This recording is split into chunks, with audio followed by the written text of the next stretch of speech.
सुन पतर को भौजी होली में रंगल अपन सामान है। सुन पतर को भौजी होली में रंगल अपन सामान है।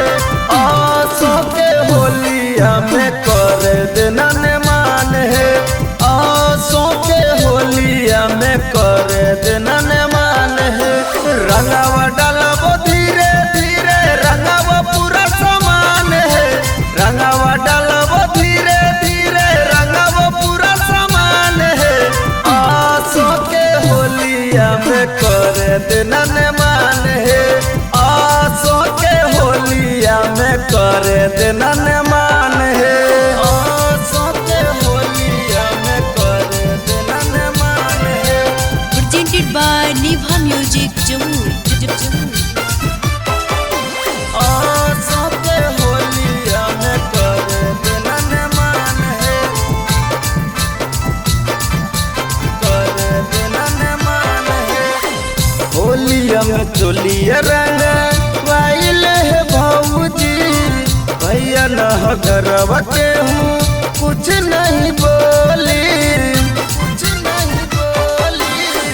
होलिया में चोलिया रंग वाइल है भौजी। भैया न घरवा के हूँ कुछ नहीं बोली।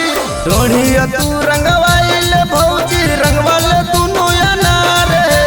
ढोढ़िया तू रंगवाइल भौजी रंगवाल दोनों अनार है। आसो के होलिया में कर देना ने मान है।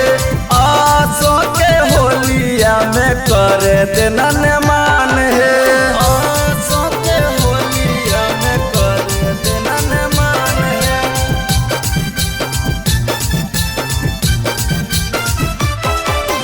आसो के होलिया में कर देना ने मान है। कर देना ने मान है। होलिया में हमारा भौजी कर देना खुश है। मान ले बतिया हमारो कर न मायूस है। कर न मायूस है। होलिया में हमारा भौजी कर देना खुश है।